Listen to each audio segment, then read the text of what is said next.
வணக்கம் நண்பர்களே, மற்றொரு கலந்துரையாடலில் இணைந்து கொள்கின்றோம். இன்றும் வழமை போல தாயத்தில் நடக்கக்கூடிய முக்கியமான நிகழ்வுகள் தொடர்பில் உரையாற்ற இருக்கின்றோம். இன்று எங்களோடு பேச இருக்கின்றவர் மிக முக்கியமான ஆளுமையும் கூட, கிழக்கு மாகாணத்தினுடைய முக்கியமான ஆளுமைகளில் ஒருவர், உங்களுக்கு நன்கு அறிமுகமான எழுத்தாளர், ஆய்வாளர், அரசியல் செயற்பாட்டாளர். இன்று பொதுவாக முன்னாள் முதலமைச்சர் சந்திரகாந்தன் அவர்களுடைய ஆலோசகர் என்று அறியப்பட்டவர் ஸ்டாலின் ஞானம் அவர்கள் எங்களோடு இணைந்து கொள்கின்றார். வணக்கம் ஞானம். வணக்கம்.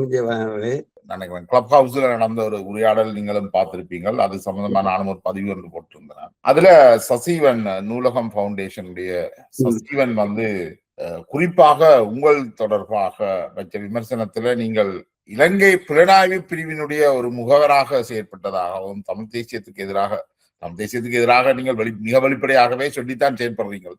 தேசியத்தை மிக ஆழமாக வலியுறுத்தி வருகிறீர்கள். சுரேஷ் சாலையோட உங்களுக்கு இருந்த நட்பு இதுகளை எல்லாத்தையும் வச்சுக்கொண்டு உங்களை மட்டுமல்ல, உங்களை சார்ந்தவர்களும் புலனாய்வு பிரிவோட கட்டமைப்போட பணியாற்றுகிறவர்கள் என்ற ஒரு பெரிய குற்றச்சாட்டை வச்சிருக்கு. அது தொடர்பில் அதுல கச்சுரா நான் நினைக்கிறேன் உங்களுடைய நண்பரும் நினைக்கிறேன், பரதனும் உங்களோட நண்பனா இருக்க வாய்ப்பு இருக்கு அதை நீங்களும் கேட்டிருப்பீங்க. அது தொடர்புல உங்களுடைய நிலைப்பாடு என்ன? சுரேஷ் சாலை என்பவர் இளைஞருடைய ஒரு புலனாய்வுத்துறையின் முக்கிய அதிகாரி. 2008ஆம் ஆண்டு கிழக்கு மாநில சபையை நாங்கள் முதலாக பொறுப்பெடுக்கின்ற போது பிள்ளையார் தலைமையிலே நான் பிள்ளைகளுக்கு நெருக்கமாக கிழக்கு மாநில சபையில் போயிருந்து நேரடியாக பணியாற்றி எல்லாருக்கும் பணி நடத்தினார். அப்ப விடுதலை புலிகள் அழியல. 2008 தான். 2008ஆம் ஆண்டு தொடங்குவது மாகாண சபை. விடுதலை புலிகள் அழியாத நிலைமையிலே ஒரு மாகாண சபையை பொறுப்படுத்தி விடுதலை புலிகள் ஏற்றுக்கொள்ளாத ஒரு மாகாண சபையை தமிழ் சமூக அரசியல் தேசிய சக்திகளும் ஏற்றுக்கொள்ளாத ஒரு மாகாண சபை, தமிழ் தேசிய தமிழரசு கட்சி கூட அதை பகிஷ்கரிச்சது அந்த காலத்துல. பெரிய ஒரு சவாலுக்கு மத்தியில நாங்கள் மாகாண சபை பொறுப்பெடுக்கிறோம். அப்ப அந்த மாகாண சபை என்பது என்ன? அது ஒரு ரீஜனல் ஸ்டேட். என்ன அப்ப அது ஒரு என்ன சொல்றது, ஒரு ஒன்றிய அரசுக்கு கீழே இருக்கக்கூடிய பார்ட் ஆஃப் த கவர்மெண்ட் தான் அது. அப்ப அந்த நிலைமையில இலங்கையினுடைய புலனாய்வுத்துறை தலைவராக இருக்கலாம், இலங்கையுடைய ராணுவ தலைவராக இருக்கலாம், முப்படை தளபதியா இருக்கலாம், ஜனாதிபதியா இருக்கலாம், பிரதமந்தியா இருக்கலாம், முன்னாள் ஜனாதிபதி எதிர்கட்சி தலைவராக இருக்கலாம், யாருடையும் தொடர்பு எங்களுக்கு இருக்கும். இது ஒரு அரசியல் ரீதியான தொடர்பு. ஆகவே இந்த அரசியல் தொடர்பை நாங்க மறுத்து போட்டு எனக்கு சுரேஷாலை தெரியாது, பொன்சேகா தெரியாது போய் சொல்ல வேண்டிய அவசியம் இல்லை. அந்த பதவியில இருக்கிற காலங்கள்ல அந்த தொடர்புகள் இருக்கும். நான் தனிப்பட்ட முறையில் பதவியில இல்லாட்டியும் நான் ஒரு பதவியிலேயே ஒரு ஆளாகத்தான் நான் கிழக்கு மாநிலத்தில் இருந்தேன். மாநில சபையில பிள்ளையார் முதலமைச்சர் இருக்கும் வரைக்கும், அதிகாரங்களுடைய கட்சியில அதிகாரம் இருக்கும் வரைக்கும் நான் கட்சியில முக்கியமான ஆள். அப்ப தொடர்புகள் பலருக்கும் இருக்கும். இதுக்கு சுரேஷாலை வயசுல எம்பசில வந்திருந்ததாலதான் தொடர்பு வரணும்ன்ற அவசியம் கூட இல்லை. அவை அதற்காக இந்த தொடர்பில் இருக்கக்கூடியவர்களுடைய பொறுப்பு பிரமேயாவுக்கோ அல்லது சஜித் பிரமேயாவுக்கோ அல்லது ரணிலுக்கோ அல்லது மைந்தைக்கோ நடக்கிற விஷயங்களுக்கெல்லாம் நாங்கள் பொறுப்பு சொல்ல முடியாது. அவருடைய அரசியல் சம்பந்தப்பட்ட பல பிரச்சனைகள், பல குற்றச்சாட்டுகள், பல ஊழல் விஷயங்கள் எல்லாம் என்னெல்லாம் இருக்கும். இது அரசியல் ரீதியான தொடர்பு. அந்த அரசியல் ரீதியான தொடர்பை மிக மிக லாபகமாக ஒரு தனிப்பட்ட தொடர்பாக மாற்றி ஒரு சீரழிப்புக்கு பயன்படுத்துற ஒரு டெக்டிக்ஸை தான் இந்த சஜீவன் போன்றார்கள் கதைக்கிறாங்க. பிரவேச காலத்துல இந்திய ராணுவத்தை துரத்துவதற்கு அல்லது மாகாண சபையை நிர்மூலமாக்குவதற்கு விடுதலை புலிகள் பிரவேச கைகுலுக்கலாம், யோகி போய் மாத்தியா போய் இவங்களுடைய கைவிலைக்கு பணம் வாங்கலாம், ஆயுதம் வாங்கலாம், அந்த ஆயுதங்களை கொண்டு மாற்றியங்கள் அளிக்கலாம்,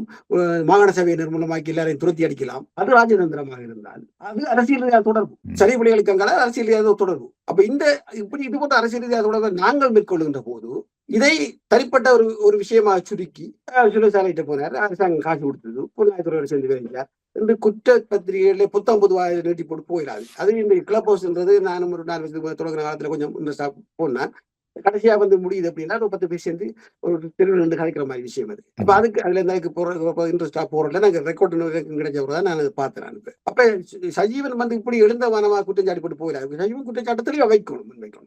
அவர் பொறுப்பான ஆளா இருந்தா சுரேஷாலையோட ஸ்டாலினுக்கு தொடர்பு என்றால் எந்த வகையில தொடர்பு, எந்த வகையில காசு கொடுக்கப்பட்டது. நான் தான் சொன்னேன் உங்கள்கிட்ட முதல் சொன்ன மாதிரி, எந்த வகையிலேயாவது புலனாய்வுத்துறையிலிருந்து புலனாய்வுத்துறையிலிருந்து காசு கொடுக்குறாங்கல்ல, புலனாய்வுத்துறை சும்மா காசு கொடுக்கல, பட்டியலோட காசு கொடுக்குறாங்க. புலனாய்வுத்துறை சம்பள பட்டியலில் பேர் வச்சிருந்து ராணுவ சம்பள பட்டியலில் பேர் வச்சிருந்தான் காசு கொடுக்கும். அது இபிஆர் காலத்துல இருந்து பல மாற்று இயக்கங்களும் இந்த அரசாங்க புலிகள் தொழிலை தாங்காம அரசாங்கத்தை சேர்ந்த இயக்கங்கள் எல்லாம் அப்படி ராணுவத்தோடு சேர்ந்த வேலை காலங்கள் எல்லார பேர்களும் அந்த பட்டியல இருந்து சம்பளம் கொடுத்தாங்க இருக்கிறாங்க. இந்த என்பிபிக்கு போய் முட்டு கொடுத்து கொண்டு பிரான்ஸ் இருக்கக்கூடிய கணக்கு பேர் அந்த சம்பள பட்டியல சம்பளம் கொடுத்தாங்க. நம்ம தனிப்பட்ட போல நம்பர் இது தொடர்ச்சி, இது சும்மா கொடுக்குற காசு இல்லை, சம்பள பட்டியல வரும். அப்படிப்பட்ட ஒரு சம்பளத்தை என்னால் எடுக்க முடியாம இல்லை, எடுத்திருக்கலாம், அதுக்கு வாய்ப்பு இருக்குதான் நிச்சயமாக. ஆனால் அது உத்தியோகபூர்வமான ஒரு கணக்கு வழக்குகளுடன் நடக்கிற விஷயம்.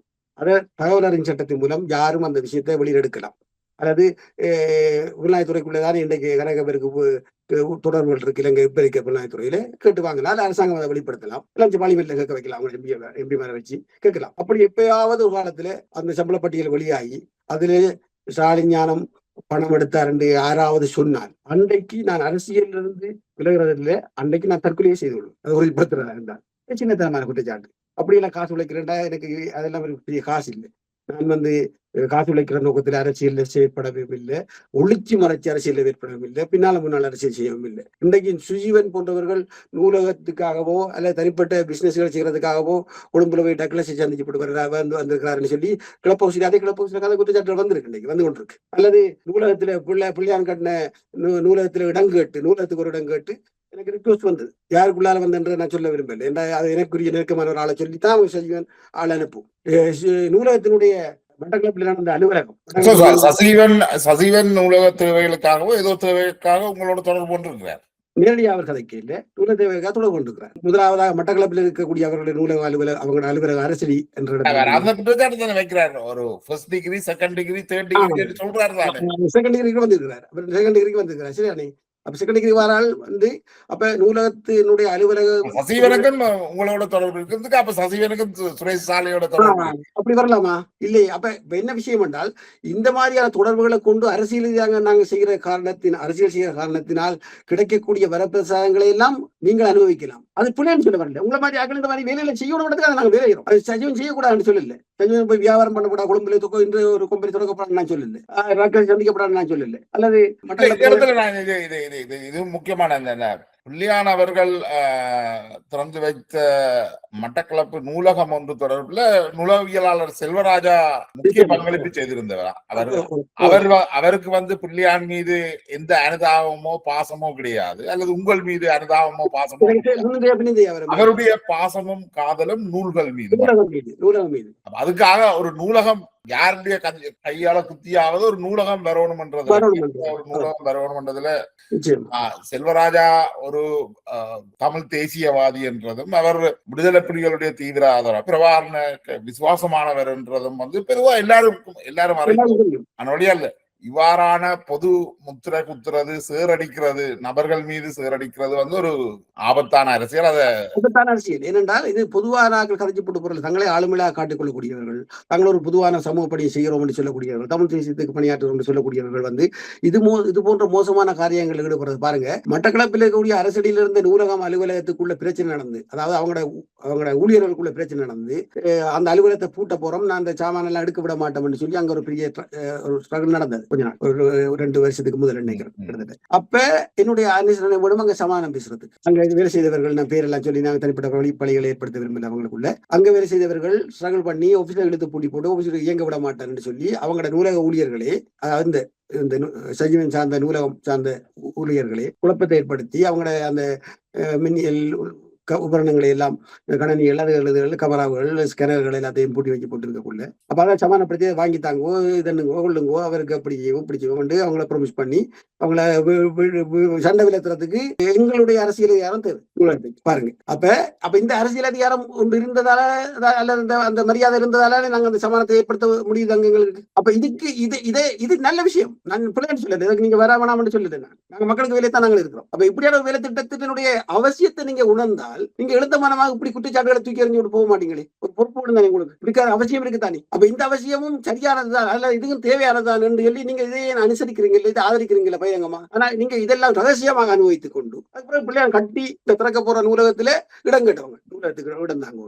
அப்ப நான் நினைச்சு சொன்னேன், இது சும்மா சொல்லி விஷயம் இந்த சமாதானம் பேசின மாதிரி இல்லை. முதல் உங்களோட ஆஃபீஸுக்குள்ள நடந்த பிரச்சனைக்கு சமாதானம் பேசின மாதிரி இல்லை. இது நூலகம் மாவட்ட வைத்தியக்குழு ஒன்று இருக்கு, கச்சேரி ஒன்று இருக்கு, நிர்வாகம் ஒன்று இருக்காங்க, அதுக்கு ஒரு கமிஷனர் இருக்கிறார். அப்ப அதை ஒபிஷியலா கேட்க வேண்டிய விஷயம்.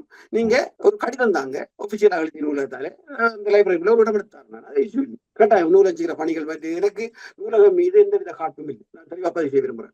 நூலகத்தோட இந்த உடன்பாடு கிடையாது. ஏதோ அவர்களிடமே அவர் செய்கிறார்கள், அவர்கள் பணி என்று நினைக்கிறத செய்கிறார்கள் என்றதுல நூலகத்தை நான் பெருசா பயன்படுத்தாட்டியும் எப்பயாவது ஒரு நாளைக்கு போய் நூலகத்தை பார்க்கறது மிக அரிது. ஆனால் பல 100 பேர் நூலகத்தை பயன்படுத்துறார்கள், ஏதோ சரியா ஒரு வேலை செய்கிறார்கள் என்று. இதை தாண்டி அவர்கள் எங்க ஃபண்ட் எடுக்கிறாங்க, எந்த ஃபண்டில் சண்டை வருது என்றது ஏன்னா நம்ம இந்த எழுந்தமான குற்றச்சாட்டுகளை எல்லாம் நம்ம பொதுவெளியில கலைக்க தேவையில்லை. ஆனா இன்னைக்கு நம்ம கலைக்க வேண்டி இருக்கு. இந்த இஷ்யூ வந்ததாதான் கலைக்கிறோம். இதுவரை வரையில நாங்க கதைக்கல. அப்ப தன் தவளையும் தன் வாயால் கெடுமன்ற மாதிரி இன்னைக்கு சஜீவன் வாயை கொடுத்து இந்த பிரச்சனை எல்லாம் கதைக்க வைக்குது நம்ம. அப்ப சஜீவன் எங்க ஃபண்ட் எடுத்து மட்டக்களப்பில் இருக்கக்கூடிய பல நூறு ஏட்டுக்கட்டுகளை எடுத்து கணனிமயப்படுத்தணும்னு சொல்லி அங்க வேலை திட்டம் நடந்தது. அதுக்கப்புறம் அங்க மட்டக்களப்பு எல்லாம் தோண்ட கிராமங்களுக்கு போய் ஆய்வு செய்ய ஆயிரக்கணக்கான வீடுகள் வந்து அவ்வளவு எல்லாம் நான் நூலாக செய்து கொண்டு எனக்கு தெரியாம மட்டக்களப்பில் வேலை நடக்காது. எந்த வேலையும் நடக்க முடியாது. எங்களுக்கு தெரியாம மட்டக்களப்பில் இவங்களுக்கு எல்லாம் தெரியும். அனுபவமா என்ன நடக்குது எல்லாம் தெரியும். ஏவர் வாராவர் பூரா எல்லாம் தெரியும். ஒரு அரசியல் கட்சியை மட்டக்களப்பு தலைமையாக கொண்டு நடத்தி கொண்டிருக்காங்க. அவ்வளவு ஏட்டுக்கட்டுகளும் ஆயிரக்கணக்கான வீடுகளை உங்க கிராமங்கள் ஆவிஷராக சொல்லி அங்கிருந்து ஒரு ப்ரோபோசல் சொன்னாங்க. இதை தொடர்ந்து செய்யறதுக்கு வேற அந்த நமக்கு ஃபண்ட் காணாது சஜீவனாக சொல்லப்படுது. அல்ல நூலகத்தினுடைய நிர்வாகத்தால் சொல்லப்படுது. இந்த நூலகத்தின் நிர்வாகம் பற்றி நமக்கு வெளிப்படுத்தணுமே இல்லை. அதை பற்றி தேடலும் எனக்கு அவசியம் இல்லை. அண்டர் கமிட்டி இருக்கு, வெளியில ஒரு கமிட்டி இருக்கு, வெளியில ஐயர் முகம் இருக்கு, வெளியில சஞ்சயன் முகம் இருக்கு. அதெல்லாம் நமக்கு தெரியாது. ஆறு இருக்கு, ஆறு விலகிறான் நமக்கு தெரியாது. ஆனா நமக்கு அறியப்பட்டால் சஜீவன் அந்த கமிட்டி அங்க அவ்வளவு ஏடுகளையும் மட்டக்களப்பினுடைய ஆயிரக்கணக்கான ஏடுகளையும் ஆய்வு செய்யணும், கணனிமயப்படுத்தணும் என்று சொல்லி ஒரு ஸ்பெஷல் ஃபண்ட் எடுத்து 2 கோடி ரூபாய் காசுக்கு மேல சஜீவன் சுத்திட்டு சொல்லி குற்றச்சாட்டு நூலகத்துக்குள்ளே இருக்கு. இதெல்லாம் நாங்க இதுவரையில பேசல. அப்ப சஜீவன் இப்படி எல்லாம் பண்ணிக்கொண்டு எந்த முகத்தோட எங்கள் மீது நாங்கள் பகிரங்கமா வேலை செய்து பகிரங்கமா நாங்கள் இலங்கையினுடைய அரசாங்கத்தோட எங்களுடைய அரசு கட்டமைப்போட இலங்கையினுடைய அரசு புலனாய்வுத்துறையோட ஒரு அரசியல் கட்சியாக ஒரு ஆளுங்கட்சியாக நாங்கள் வேலை செய்து கொண்டிருக்கிறவங்களுக்கு இதை ஒரு சின்னத்தனமா சுரேஷ் தலையோட தொடர்பு இருக்கு என்ற ஒரு எழுந்தமான குற்றச்சாட்டு கொடுத்து போக முடியும். அந்த குற்றச்சாட்டு என்ன தொடர்பு இருந்தால் என்ன நடந்தது, என்ன பிள்ளை நடந்தது, எந்த பிரச்சனையில ஈடுபாட்டில குற்றவாளியாக்கப்படுகிறார் ஸ்டாலின் என்று சொல்லணும் சஜீவன். இல்ல சஜீவன் போட்டாக்களை வச்சுக்கொண்டு நீங்க நூலகத்தின் மீது இவ்வளவு கால்போல கொண்டாங்க, இவ்வளவு விமர்சனங்களை வையாங்க, இவ்வளவு குற்றச்சாட்டுகள் வையாங்க, நூலகம் அறிக்கை விடும். சஜீவன் நூலகத்தில் இல்லையா இருக்கான்னு தெளிவா சொல்லும்.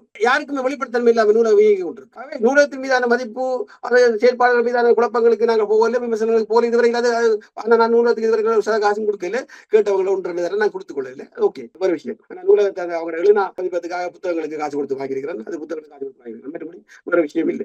இருந்தாலும் இப்படி ஒரு பிரச்சனை வரக்குள்ள வேற நூலகமாகத்தான் சஜீவனை பாக்குறாங்க. அவ இந்த விஷயங்களை எல்லாம் பிரச்சனை இப்ப நூலகத்துக்குள்ளே குழப்பங்கள் போய்கொண்டு வெளிப்பட்டு இதுக்கு மேல நம்ம போக தேவையில்லை. வழக்கமாக பேச வேண்டும், நாணயமாக பேச வேண்டும், நியாயமாக பேச வேண்டும். இல்லாவிட்டால் மென்மேலும் கன விஷயங்களை வெளியில கொண்டு வந்து அம்பலமாக்குறதுக்கு தயாராக இருந்தாங்க. அது மட்டும் இல்ல, நான் மேலும் இன்னொரு 2 நிமிஷம் தாங்க இந்த விஷயத்துக்கு எனக்கு நூலகம் ஒரு நியாயமான சமூக கடமையை செய்வதாகவோ தமிழ் தேசிய பணியை செய்வதாகவோ பம்மாத்து காட்டிக் கொண்டிருக்கிறது. நூலகம் இதுவரை நாங்கள் பேசல. நூலகம் தெளிவாக எந்த விஷயங்களை போடணும், எந்த விஷயங்களை பதிவு செய்யணும், எந்த விஷயங்களை ஆவணப்படுத்தணும், எவற்றை ஆவணப்படுத்தக் கூடாது என்பது தெளிவாக இருக்கிறது. மட்டக்களப்புடைய பிரதான ஆளுமை ராஜன் ஐயா அவர்.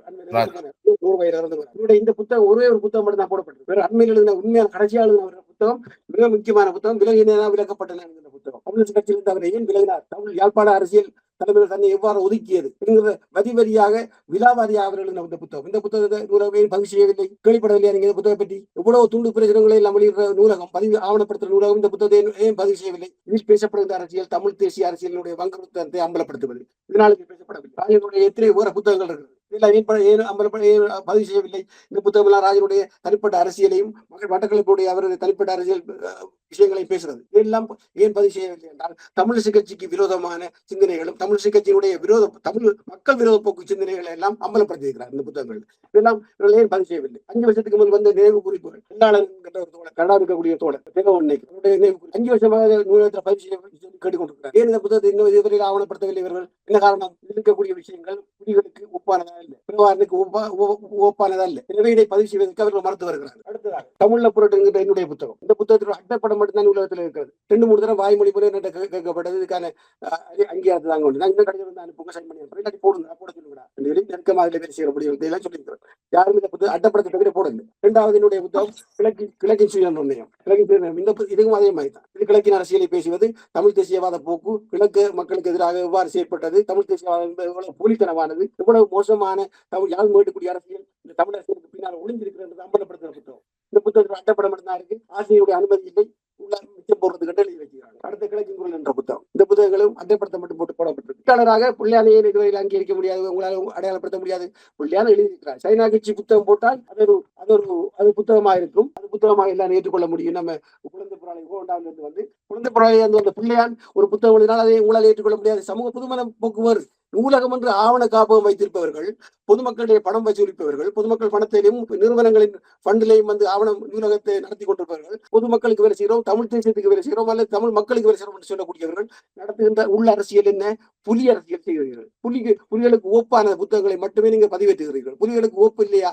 பிள்ளையாருடைய இந்த புத்தகம் ஏன் வரவில்லை? பிள்ளையாருடைய எழுத்தாளராக சிறையில் எழுதிய புத்தகம் போட்டு பல அரசியல் மாற்றங்களை ஏற்படுத்திய புத்தகம். மட்டக்களப்பு மாவட்டத்திலும் அரசியல் தடாலாடிய இந்த புத்தகம் மட்டும்தான் பிள்ளையாருக்கு 54,000 வாக்கு எடுத்து கொடுத்த புத்தகம். இந்த புத்தகம் சிறையில் எழுது இந்த புத்தகம் வெளிவந்த பின்னதான் அந்த அரசியல் மாற்றம் மட்டக்களப்பில் இருந்தது. இந்த முக்கியமான புத்தகத்தை நீங்களே பதிவு செய்யவில்லை. பிள்ளையார் ஒரு அடையாளத்துக்காக பிள்ளையார் எழுத்தாளர் பட்டியலுடைய பிள்ளையார் பேரை ஏன் நீங்கள் அடையாளப்படுத்தவில்லை? அப்போது யாருக்கு வேலை செய்தீர்கள்? நீங்கள் பிரபாகரனுடைய புலித்தேர்ச்சி அரசியலை மட்டும் காப்பதற்காக தான் நூலகம் இயங்கிக் கொண்டிருந்தது. நான் தொடர்ச்சியாக சொல்ல முடியும். அடுத்த ஈஸ்வரப்படுகொலை புத்தகம் அதை பற்றி எந்த பதிவுமே எவ்வளவு சர்ச்சைக்குரிய புத்தகமும் சர்ச்சைக்குரிய இஷ்யூவும் இந்த பிரச்சனை ஏன் இந்த புத்தகத்தை நீங்க பதிவு செய்ய வேண்டியது அவசரமாக பதிவு செய்ய வேண்டுமே இந்த புத்தகத்தை நீங்கள் என்று சொன்னால் தமிழ் சமூகம் கற்றுக்கொள்ள வேண்டும், அறிந்து கொள்ள வேண்டும், சரி பிள்ளைகளை தெரிந்து கொள்ளுங்கள்.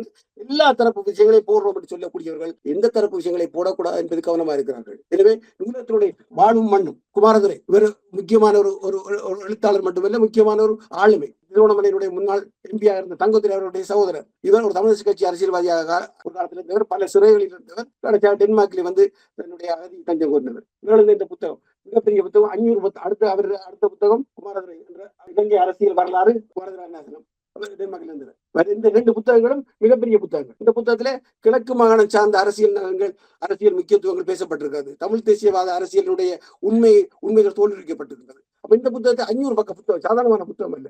இந்த புத்தகத்தை நீங்க பதிவு செய்யவில்லை. இவையெல்லாம் உங்களுக்கு ஓப்பில்லாத புத்தகங்கள். ஆகவே நூலகம் என்பது தனிய தமிழ் மக்களுக்கு உரிய ஒட்டுமொத்தமான ஒரு ஆவண சேகரிப்பு நிறுவனம் அல்ல. நூலகம் என்பது புலி தேசியவாத அரசியலையும் தமிழ் தேசியவாத அரசியல் என்கின்ற பெயரில் தமிழ் மக்களை ஏமாற்றுகின்ற மேட்டுக்குடிய அரசியலையும் மட்டுமே நிறுத்தக்கூடிய நூலகங்களை மட்டுமே பதிவு செய்து கொண்டிருக்கின்றது என்பதை நான் இங்கே பதிவு செய்ய விரும்புகின்றேன்.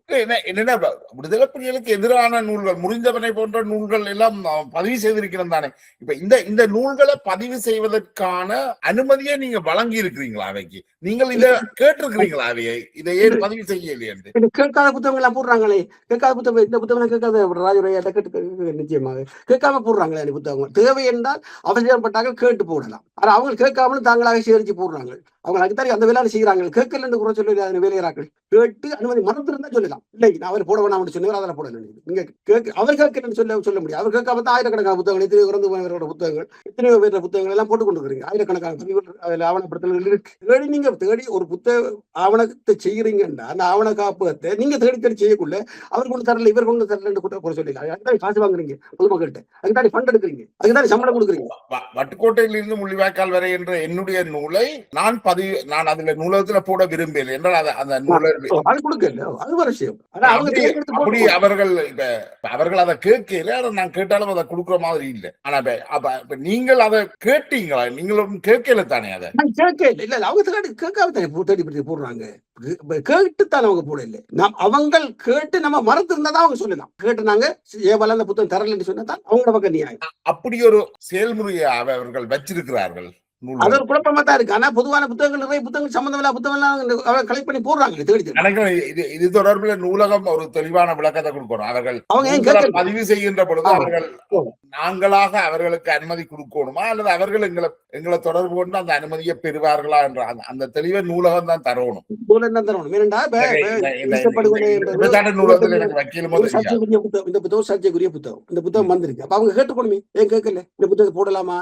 ஞான ஒரு பிள்ளையாட கேளுங்கோ அல்லது பிள்ளையார தொடர்பு கொள்ளலாம். நாங்க கேட்கலாம் தானே, நம்மளோட வேற விஷயங்களை தொடர்பு கொள்றாங்க. அப்ப அந்த ஆவலையும் வரவில்லை. இந்த புத்தகம் பிள்ளையாருடைய இந்த குரல் வெளியில வரக்கூடாது. அப்ப பிள்ளையாருடைய வேட்கை வெளியில வரக்கூடாது. ஏன் கேட்கல? இந்த வேட்கையும் அந்த காலத்துல மிக சர்ச்சைக்குட்பட்ட புத்தகம். பரிசீல இந்த புத்தகம் கூட நடந்து நெருப்பு பத்தி அவங்க வந்து அடிபடிப்பட்டு போலீஸுக்கு போய் பிரச்சனைப்பட்ட புத்தகம். அது மட்டும் இஸ்ரேல எழுதின புத்தகம். அப்ப இந்த நான் சொல்றேன் என்னத்துக்குண்டா, இப்படி இந்த சர்ச்சைக்குரிய புத்தகம் என்ன எழுதிக்கிறாரு? நீங்க ஆவணப்படுத்தி போட வேண்டிய அந்த தன்முனைப்பு உங்களுக்கு வரணுமே. அந்த முனைப்பு இருந்தா அதான் வேலை திட்டம்.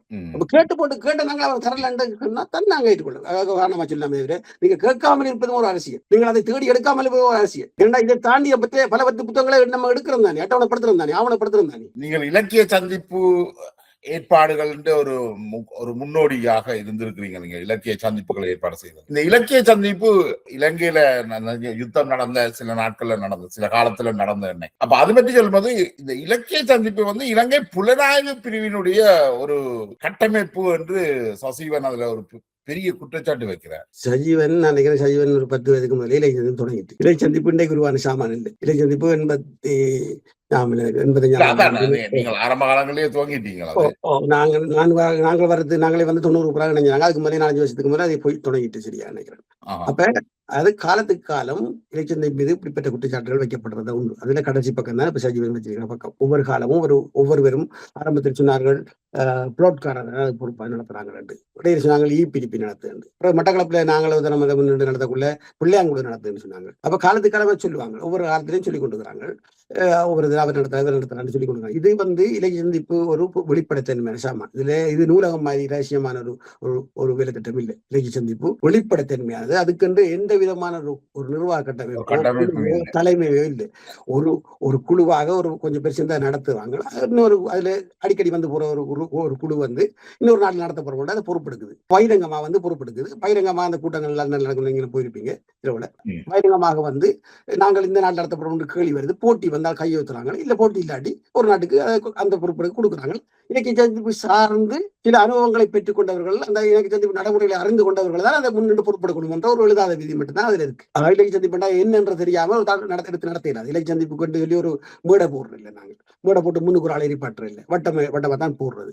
இலக்கிய சந்திப்புக்கு பொன்னாட போத்துறது இல்லை. இலக்கிய சந்திப்புல ஒரு காலம் ஒருவரை கௌரவிக்கிற அது என்று சொல்லி இந்த தேவையில்லாத விஷயங்களுக்கு போறதில்லை. அது தீவிரமான ஒரு இலக்கிய சந்திப்புல எவரும் எந்த விஷயத்தையும் தலைப்பாக கேட்டு கோரி பேசலாம். இலக்கிய சந்திப்புக்கு எல்லைகளே இல்லை. நீங்கள் தேசியம் பேசலாம், தேசிய ஏராவும் பேசலாம், பாசிசம் என்ற தலைப்பிலையும் பேசலாம், அல்ல பிரவாரம் என்ற தலைப்பிலையும் பேசலாம், விண்வெளியும் பேசலாம், சாஸ்திரம் பேசலாம், வைணவம் பேசலாம், எதையும் பேசலாம். ஆனால் அந்த தலைப்பை கேட்டு பெறுபவர் அந்த தலைப்பை பொறுப்புடன் இருந்து தன்னுடைய ஆய்வு கட்டுரையோ தன்னுடைய பேச்சையோ முன்வைத்த பின்னர் அதற்கு கேள்விக்கு பதில் சொல்லி போட்டு போகணும் என்ற ஒரு பொறுப்பு மட்டும்தான் அவருக்கு வழங்கப்படும். வந்த வகையில இலக்கிய சந்திப்பு திறந்த வழி ஒரு அரங்கு. யாரும் எந்த விதமான நெருக்கடிகளும் இதெல்லாம் தாண்டி பேசக்கூடிய திறந்த வழி சுதந்திரமான ஒரு கருத்துரையாடல் மையம் தான் இலக்கிய சந்திப்பு. தெரிஞ்ச விஷயம். இது ஒரு காலத்திலையும் அவரால் நடத்துறது. அது இலக்கிய சந்திப்புடைய நிதி வளம் என்பதும் நாங்கள் யார்ட்டையும் நூலகம் மாதிரி ஃபண்ட் எடுத்து நடத்தல. யார்ட்டையுமே காசு கேட்கறதும் இல்லை. இலக்கிய சந்திப்புக்கு வருகிறவர்கள் அன்றைய செலவுக்கு கொடுக்கிற காசு சாப்பாட்டுக்கு 5 ரூபா 10 ரூபா வாங்குவாங்க. அதை கொடுப்போம். எல்லாரும் சேர்ந்து கொடுப்போம். காசு காணாம போயிட்டா அதுல ஒரு ஆள் வந்து போனதுல ஒரு வெளிநாட்டுல இருந்து விசிட்டர் ஒரு பேச்சாளரை கூப்பிட்டோமா, அவருக்கு டிக்கெட் போட்டோமா, அதுக்கு 4 பேர் சேர்ந்து பிரிப்போம். 2 அவடத்தை வச்சு அந்த கணக்கை முடிச்சு போட்டு போறோம். இதுக்கு மேல அந்த அக்கௌண்ட்டும் இல்லை, பதிவும் இல்லை. பதிவே இல்லை. பதிவு இல்லாமல் 25-30 வருஷம் ஆகக்கூடிய ஒரு அமைப்பு இலங்கை தமிழ் சூழல்ல இலக்கிய சந்திப்பு மட்டும்தான். பதிவு இல்லாம, தலைவர் இல்லாம, கணக்கு இல்லாம. அப்ப இலக்கிய சந்திப்பு இது இலக்கிய அபண்டமான குற்றச்சாட்டுகள் யாரும் சொல்லலாது. அது திறந்த விஷயம். நீங்க அங்கேயே வந்து கதைக்கலாம், பேசலாம். அப்ப சஜீவன் வந்து இதை என்ன எப்படி சொல்றாருண்டா, என்ன காரணத்தினால சொல்ல வராருண்டா அவர பேச்சில விளங்கிச்சு. இலக்கிய சந்திப்பை இலங்கைக்கு கொண்டு போய் நடத்துறது. அதுவரை இலங்கையில யுத்தம் நடந்த காலங்கள் வரைக்கும் இலக்கிய சந்திப்பு என்பது இலங்கையில் நடத்தப்படல. அந்த தொடர்கள் ஐரோப்பாவிலே அல்லது கனடாவிலேயும் மாறி மாறி நடத்தப்பட்டது. அல்லது ஸ்கandinavia நாடுகளில் நடத்தப்பட்டது. அப்ப யுத்தம் முடிந்த பின்னர் இலங்கையிலே கொண்டு போய் நடத்துவோம் ஆர்வ கோளாறுல சில பேர் அதை ஆர்வத்துல எல்லாரும் அதை சில பேர் பிரேரிச்சாங்க. இலங்கையில போய் நடத்தலாம். யுத்தம் முடிஞ்சது. சில பேர் கருத்து வைத்தாங்க. இலங்கை இத்தனைக்கும் நான் அந்த கூட்டத்துக்கு நான் வரல. லண்டன்ல நடந்த அந்த கூட்டம் பங்கு பெற்றது. சில பேர் கருத்து வைத்தார்கள். என்ன இலங்கைக்கு சந்திப்ப யுத்தம் 30 நாள் முடிஞ்சிருக்கு, அங்க கொண்டு போய் நடத்தினால் ஏதோ சமாதானம் வந்துவிட்டு சவால் வந்துவிட்டு அரசாங்கத்துக்கு சார்பாக போயிடலாம் சில பேர் வாதம் வச்சாங்க. அது சில வேலை சரியாயும் இருக்கலாம், பிள்ளையாயும் இருக்கலாம். இன்றைக்கு எல்லாரும் இலங்கை போறோம் தானே.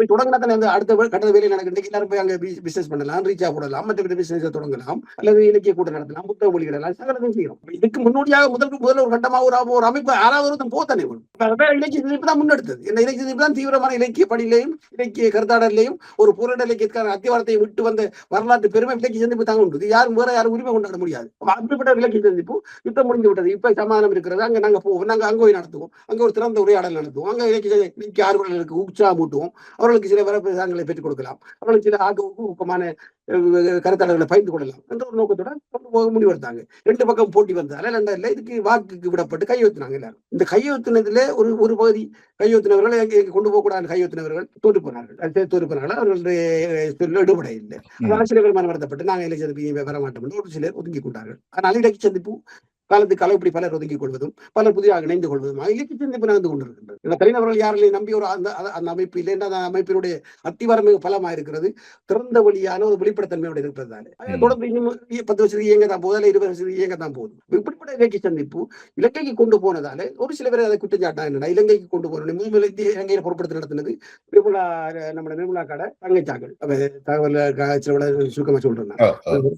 அப்ப அப்ப ராகவனும் நிர்மலாவும் அல்ல அங்க தங்கச்சி பாரு போய் புலனாய்த்துறைக்கு விரைஞ்சாங்களா? எனக்கு தெரியாது. 2வது மட்டக்களப்பில் நாங்க கொண்டு போய் நடத்தணும். அப்ப நான் மட்டக்களப்பில் நடத்துறது நான் வந்து அரசியல் இருக்கிறேன் என்பதற்காக, இலங்கை அரசியலுடைய செயற்பாடு இருக்கிறன்றதுக்காக என்னோட இலக்கிய பணியையோ அல்லது என்னுடைய இலக்கியத்துக்காக நான் ஓடி ஆடி இவ்வளவு கால இலக்கிய சந்திப்பில் வேலை செஞ்சோன்றது யாரும் புறக்கணிக்க முடியாது தானே. அப்ப நான் நான் கூட பொறுப்பெடுக்கல. அது பொறுப்படுத்தது நவாஸ்தோட கல்முனை சேர்ந்த நவாஸ்தோட. அப்புறம் அவர் கல்முனையில் நடத்துறதுல வேற இந்த கோல் சம்பந்தமான சங்கடம் வந்தாலும் மட்டக்களப்புல போய் நாங்களும் போய் நடத்தணும். காலத்துக்கால நாங்கள் எந்த அரசியல் சார்ந்திருக்கிறோமோ அந்த அரசியல் நாங்க செய்யற எல்லா செயற்பாடுகளுக்கும் நீங்க சாயம் பூச முடியாது. அது அரசியல் செயற்பாடு ஒரு இலக்கிய செயற்பாடு ஒவ்வொருக்கும் ஒரு சாயம் இருக்கு.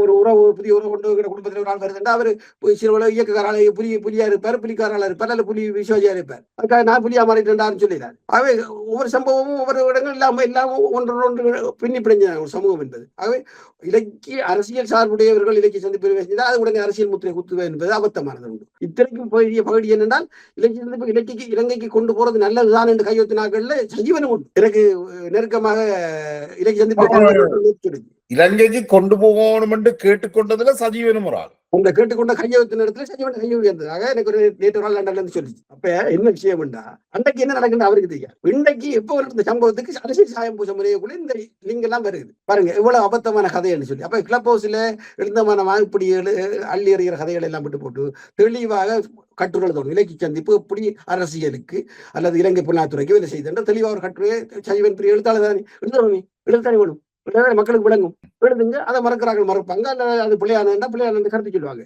அதை விட்டு போட்டு மக்களை போச்சு அள்ளி வான்வெளியில அள்ளி எறிஞ்சு விட்டு போயிடாது. வாயத்திர கலையதையும் கதைச்சு போட்டு போயிடாது. நினைக்கிற ஒரு நீண்ட உரையாடல் மிக வெளிப்படையாகவும் மிக உண்மையாகவும் உங்களோட கருத்துக்களை நீங்கள் பதிவு செய்திருக்கிறீர்கள். உங்களோட நீண்ட நேரத்தையும் ஒதுக்கி எங்களோட வந்து இந்த கருத்துக்களை பகிர்ந்து கொண்டமைக்கு மிக்க நன்றி ஞானம். இது தொடர்பாக பல விமர்சனங்கள் கேள்விகள் வரும் பட்சத்தில் மீண்டும் ஒரு முறை சந்திக்கிறதுக்கு நிச்சயமாக சந்தித்து உரையாடிக் கொள்வோம். ஓகே, உங்களுக்கு நன்றிகள். எங்களுடைய குரல்கள் நசிக்கப்பட்டு அரசியல் ரீதியாக சீரழிப்புகளும் குற்றச்சாட்டுகளும் பல்லாயிரக்கணக்கில் அள்ளி வீசப்படுகின்ற இந்த வேளையில் எங்களுடைய விளக்கங்களையும் பொதுமக்களுக்கும் உங்களுடைய நேயர்களுக்கும் கொண்டு வருவதற்காக நீங்கள் எடுத்த முயற்சிக்கு நன்றியும் வணக்கங்களும். நன்றி. நன்றி.